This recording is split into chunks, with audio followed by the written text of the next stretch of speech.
Welcome to the 73rd episode of Rising Tide, the Ocean podcast. This is David Helvarg, and my co-host, Vicki Nichols-Goldstein, is away for the holidays. So it's just me and our guest today. During World War II, 250,000 Americans worked in the merchant marine, supplying allies in Great Britain and Russia, and taking horrific casualties from enemy submarines sinking their ships. Today, there are fewer than 50,000 U.S. licensed mariners working on ships, tugs, ferries, super yachts, and pilot vessels. Many, like our guest and my friend Nick Landon, are also graduates of one of America's 7 maritime academies. So, Nick, before we get into all that, I watched you grow up on the beach in San Diego with your dad throwing you and your brother and sister in the waves at Santa Cruz Street as the little kids. What's your earliest recollection of connecting to the ocean? Oh my goodness, it'd be hard to trace it back to a single memory. All I can say was growing up, I was very fortunate to grow up by the ocean and have a family that supported activities around the ocean.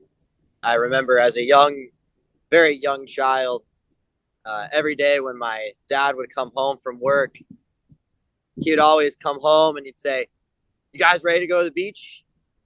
And we'd go, "Yeah." And we'd all throw on our wetsuits. And we had multiple wetsuits. We usually wore about 3 wetsuits because they're all like cheap ones out of the alley.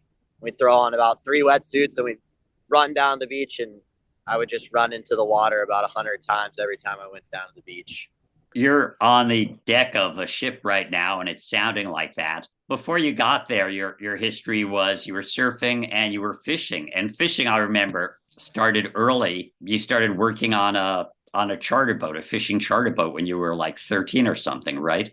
Yeah, that's correct, David. I got my start a little early in my life, but I was always really interested in fishing, and I was fortunate enough to become what's known as a pinhead, which is basically an unpaid laborist that swaps the decks and goes fishing for free in return. I started working as a pinhead when I was 13, and I absolutely loved it. So I kept doing it every time I wasn't in school. I had a holiday break off for the summer. I'd find myself on the sport fishing boat, and that continued throughout middle school and high school until I ended up at the Maritime Academy. So when you were in high school, you decided to go to the Maritime Academy.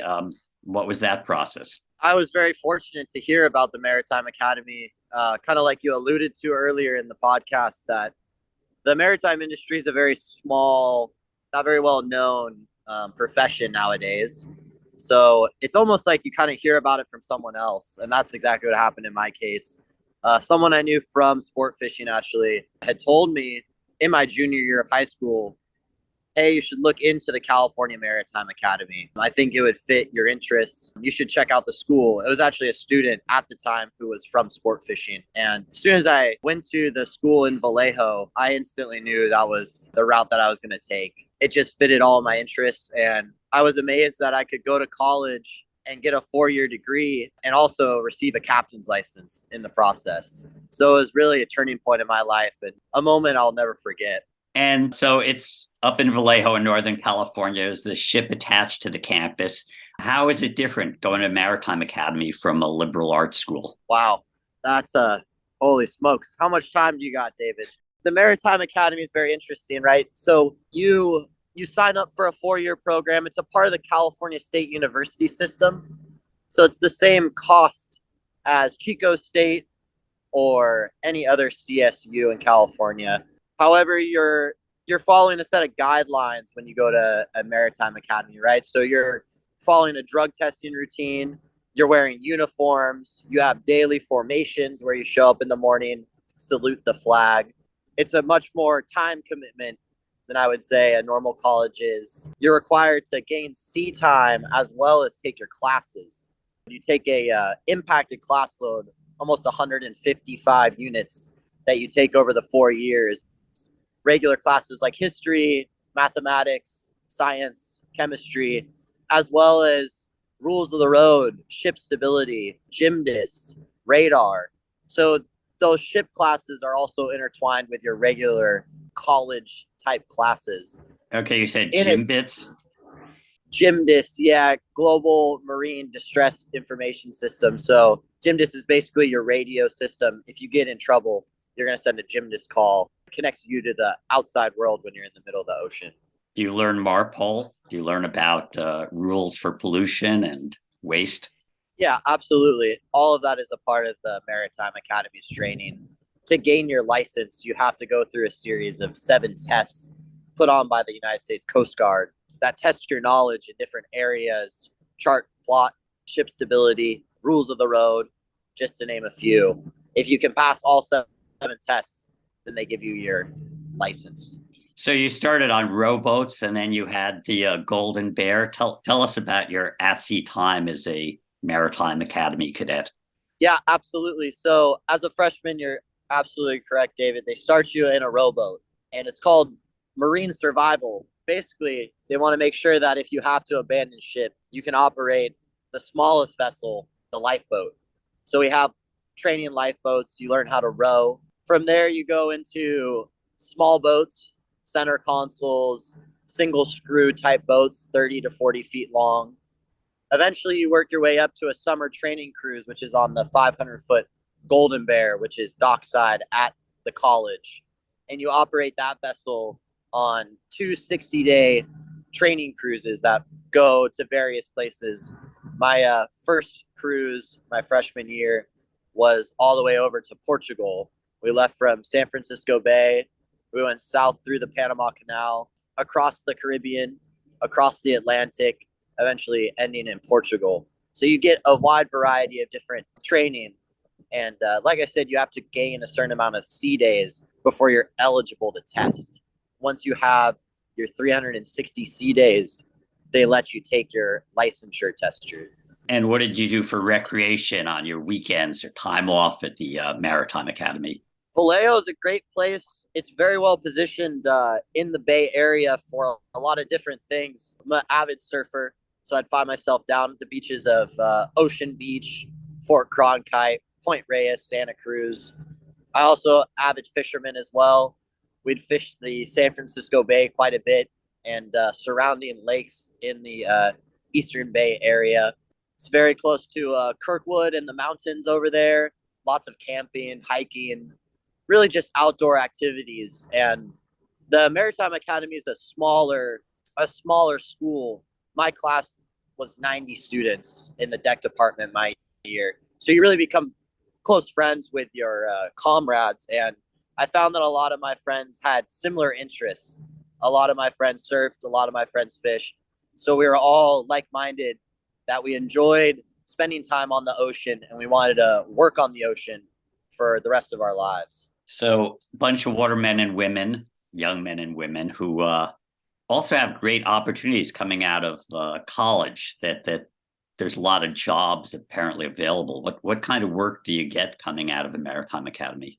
So if you choose to go through the deck department and receive your third mate unlimited license, you can work on a variety of jobs on ships, tugs, cruise ships, passenger vessels, ferries, cargo ships, oil tankers. All of those ships are required to have a third mate on board. It's a United States Coast Guard position on the station bill is a third mate.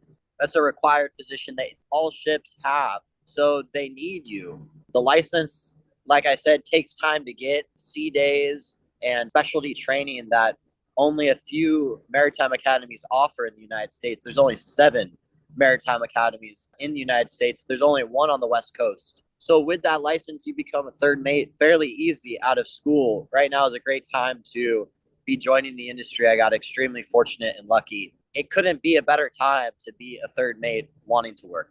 And along with commercial vessels, the U.S. Navy also has a maritime sea lift command that people go to work for. Or I guess you can also find jobs in the ports.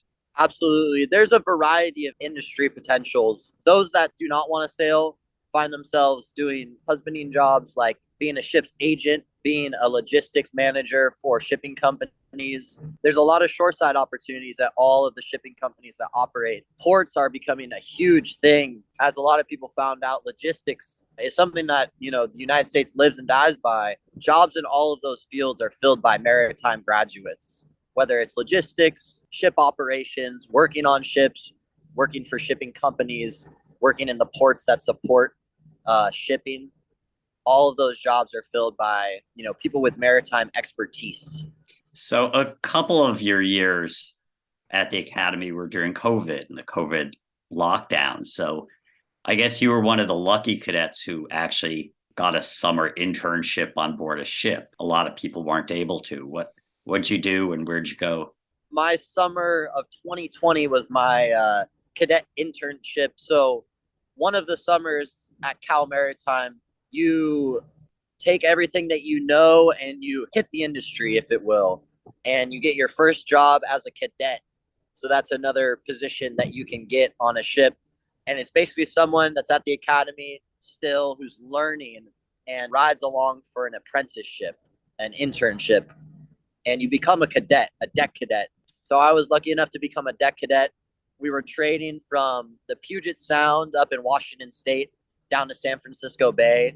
We had a busy run that saw port stays in San Francisco, including Richmond, Martinez, and then we go all the way up north to Cherry Point, which is about 30 miles from the border of Canada and the United States, all the way up there. It was a busy run, and I got to learn a lot. It was extremely gratifying. I had an amazing experience, and it really set the benchmark for what was to come in the next 2 years once I graduated. So this was an oil tanker, which meant you got a lot of loading and offloading of crude or of product. Plus, I imagine docking, coming in and out of the ports and onto the docks is an experience you want to accumulate. Absolutely. So yeah, the oil trade is it can be very busy and the runs can be very short in between ports. Unlike some ships that might only call port stays every couple weeks, typically when you're working on an oil tanker, you'll be in and out of port every couple days, which means you get to see a lot of pilotage, which is navigating a vessel in restricted waters, which is usually ports are under pilotage. You get to see a lot of docking, undocking, and cargo operations. So it's a quite busy run. It's very involved. By the nature of the cargo, you have to be very careful. So there's a lot of processes that go into the loading and discharging of petroleum products, as you can imagine. The oversight that goes into that, leads to a lot of hands-on work. And when you say pilotage, you're actually talking about a harbor pilot who comes on board and takes the bridge, takes control from the captain to guide into these very restricted waters. Absolutely, that's correct. So you'll load a maritime pilot and he'll come up to the bridge. He'll do a turnover with the master, which is another term for the captain of the vessel. There's one captain on board and he's sailing as the master. The pilot and the master will do a turnover, and then the pilot will take what's called the con. He'll have control of the vessel and he'll hand steer the vessel. He'll have a helmsman. He'll give the helmsman steering commands, left 10 degrees, right 10 degrees, steady on course 180. And he'll actually take the ship into San Francisco Bay or LA Harbor or whichever harbor has their own pilot associations that are responsible for navigating ships all the way to the dock and then from the dock all the way out to sea. Okay, so when you graduated, now you did a second tour on the Golden Bear, which went out to the Pacific? That's correct, David. We went out to the Hawaiian Islands and back. Our world was still suffering from COVID very heavily at the time, so our international port calls had been canceled. But we were lucky enough to get off the dock and continue training. We called the Hawaiian Islands in the summer of 2021. And you got some surfing in while you were there? I did get some surfing. We tied up in Honolulu, and I got to surf Ala Moana Bowls for the first time. Good for you. And then you got back, then you're graduating, and the testing for the third mate's license with the Coast Guard, that's kind of tough, actually. How long does the test last? And you spent 4 years prepping for it. What all do they cover? So the 4 years culminates in 3.5 days of testing. It takes everything that you've learned or thought you knew up to that point, and it boils it down to 7 tests. The tests range from 10 questions, 15 questions, and several that are 70 questions. You need a passing score on each one. You need to go 7 for 7, as it's known, to receive your license. The test is only 3 hours. Each test, you only have 3 hours, and it covers your knowledge from everything you learn from the first day at CMA, California Maritime Academy, CMA as it's called, lifeboatman skills, how to operate a lifeboat, all the way to stuff you learn in your senior year, which is celestial navigation, using the stars to figure out your vessel's position. All of that is included in those 7 tests. And it becomes very stressful very quick. Okay, and how long before you found out you passed? Oh, they give you your results as soon as you turn it in that moment. You turn it in, they grade it right in front of you, and you get a yay or a nay. Okay, so you got a yay. I got a yay. And then you got a job offer. I did. What was the offer? Or were there several? What were you looking for? What did you get? Where are you now? So, like I alluded to earlier, it's a great time to be in the industry. I had several job offers coming out of school. And, I was very fortunate and lucky to kind of have my choice at a variety of different companies doing different things. Tugboats, passenger ferries, oil tankers, container ships. They were kind of all available at the time of my graduation. So I chose to go back to the company that I interned with back in my summer of 2020. And I'm currently a 3rd officer on board an oil tanker that trades from the Gulf of Mexico to the East Coast. We call ports every week and a half, moving a variety of products, typically gasoline for cars, premium gasoline, ultra low sulfur diesel, typically the products we carry. I'm aboard the Overseas Long Beach. And what's its size and what's your accommodations? What's day to day? So it's a handy sized tanker, as it's known, 183 meters, just about 600 feet length overall. We carry a crew of 21 people, deck department, engine department, and stewards department, all included. The vessel's max capacity is about 330,000 barrels of product, whatever it may be. We can carry chemicals or petroleum products, and the vessel is able to discharge those products. It loads those products at load ports, typically in the Gulf region, and then discharge the products using our own set of pumps on the East Coast. We typically call ports like Jacksonville, Savannah, Georgia, and we're currently tied up right now in Wilmington, North Carolina, where I'm talking to you, David. I guess shortly after you came aboard, it was hauled out for a refit, and you were in the dry dock with the ship. Where was that, and what was that like?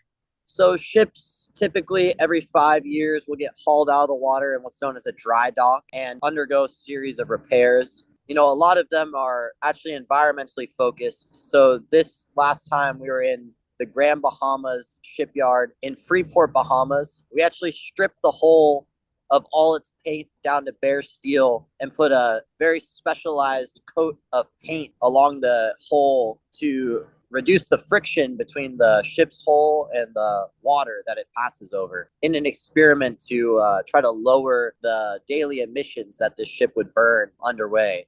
And so far, the new coat of paint has been extremely successful and has lowered our burn rate by about 5% a day.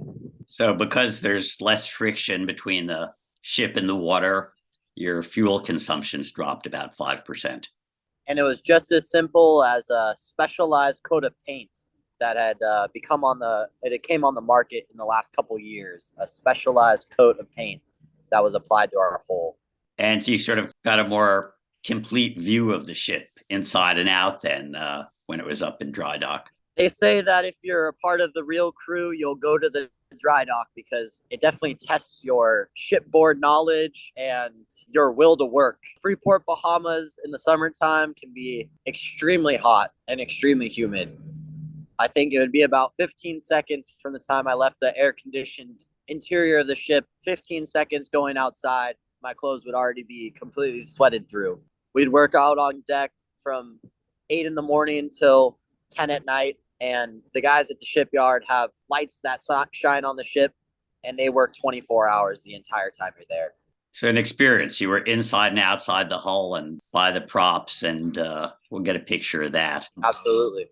The IMO, the International Maritime Organization, is now committing to basically transitioning the whole shipping fleet to clean fuels by 2050, which is really going to be in the course of your career. Is that something that's actually getting talked about at the deck level, the idea that you're going to transition from petroleum-based fuels to hydrogen or methanol or whatever it might be. It certainly is being talked about, David, and it's something that our industry is going through currently. The Jones Act industry, the Jones Act being ships that are built in the United States and operated by U.S. mariners, U.S. citizens with United States Coast Guard issued officers' licenses, has begun experimenting with these sustainable fuels, most notably LNG, liquefied natural gas. There's many new LNG capable ships out there operating, and it's an emerging technology. And it's really exciting to see ships put this technology to use and have it work. Definitely something that's being talked about and is new and upcoming in the industry. Right. And that'll be the bridge fuel. And nobody really knows what the ultimate clean fuel will be. I know Maersk, which is one of the major shippers, is building ships for methanol. And there's talk of hydrogen, small nukes. But it's definitely that and digitalization, digitalizing the shipping industry it's a dramatic moment that you're going to work in. It's going to be exciting, David. A lot of the technology is day to day being put onto the ships. Like I mentioned, that new coat of paint, that specialized formula, I was told, had really just come to the market in the last couple of years. And with it being applied to our hull, we saw a dramatic difference in the burn rate that we would experience every day. So these technologies are coming out every year and improving the shipping situation. And you're on an oil tanker, so there's probably more interaction with the Coast Guard because of inspections. You're on the East Coast, North Carolina, so there's right whales, whale strikes. I mean, what kind of day-to-day interaction are you having with regulators, with other forces, with watches for whales or marine life? The interaction with, regulating agencies, whether it be the IMO, the Coast Guard, port state controls, it's something that you do every single day, whether it's direct communication with them or processes that the ship follows under the guidance of those operating principles. For example, tonight when we leave Wilmington, we'll be observing a speed limit for approximately the first 20 nautical miles after we drop off our pilot. We'll be going 10 knots or less through the seasonal right whale zone that exists off of basically all of the East Coast. So that's an area where the ship must transit 10 knots or less, and any sightings of whales are to be reported to the Coast Guard. And are you sighting whales or other wildlife from when you're on watch? I haven't seen any right whales personally, but plenty of other marine creatures. So far this trip, I've seen lots of dolphins, and plenty of different species of interesting seabirds that are really cool, that follow you for hundreds of nautical miles, days on end. Blue-footed booby birds, frigate birds. You see different types of, like sea eagles, sea hawks that will actually perch themselves on the ship and cruise with you. Like ospreys? Exactly. You see lots of flying fish when you're underway. It's an amazing and very gratifying job to work on the water and have this be your office. You get to see this sort of stuff every day, every morning, every evening. David, it's an absolutely wonderful, wonderful career, and something I'm very passionate about spreading. This past year when I graduated, I started a nonprofit with the goal of getting the word out to high school students that don't know about the opportunities that exist in the maritime industry. I created the Maritime Outreach Program. I'm at maritimeoutreach.org. And basically, I'll go to high schools and speak with high schoolers that are about to go into colleges, are still deciding. And I'll tell them what I do and the profession I'm in, and try to spread awareness to the opportunities that exist in the maritime industry. That's very cool. I wasn't even aware. And just briefly, walk us through your typical day. Like, what will you do over the next 24 hours? So as a third mate, I stand 2 navigational watches when we're at sea, consisting 8 hours total. So I'll have 4 hours in the morning, 8 in the morning till noon. I'll be in the bridge, navigating the ship. I'll be operating the radars and the electronic chart system that we have. I'll be calling vessels on the VHF radio, making passing arrangements, abiding by the rules of the road, and all sorts of All sorts of things you see while you're on watch. I have 4 hours in the afternoon after lunch where I'll be on deck doing deck maintenance projects, whatever the chief mate needs me to do, whether it's painting something, rebuilding a piece of equipment, doing safety inspections on the hundreds of different pieces of life-saving equipment we have on board. All of that stuff happens in the afternoon. And then I'll go back up to the bridge and stand my second navigational watch from 2000 to 2400 midnight. Food good on board?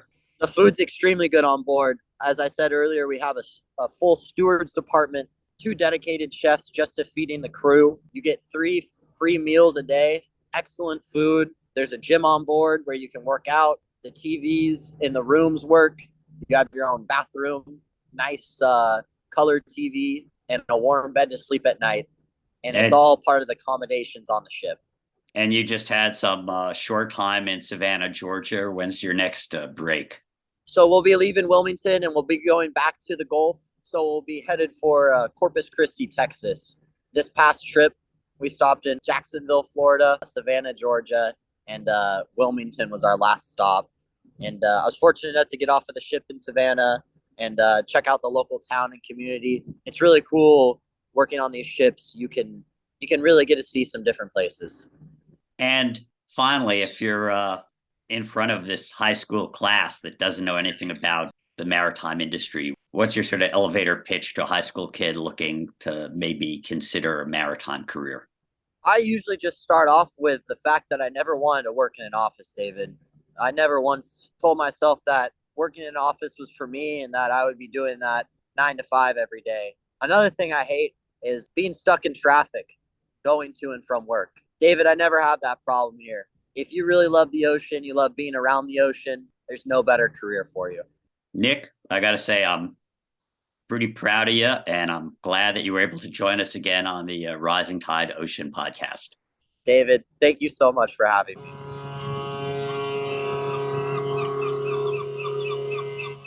Rising Tide is a production of Blue Frontier, co-hosted by David Helvarg and myself, Vicki Nichols-Goldstein, with support from Natasha Benjamin and Ellie Kurlow. Rising Tide's editing services and technical support is provided by Studio Cape May. The theme song is written and performed by Ethan Kenbarg. You can find Rising Tide, the Ocean Podcast, at bluefront.org or download it from Apple, Google, Spotify, or wherever you get your favorite podcasts. Off in the salty ocean, off where the waves roll free. The sparkling water rises, then crashes to the sea. Out amongst the breakers, you'll have no need to fear. It's true, it's the Blue Frontier.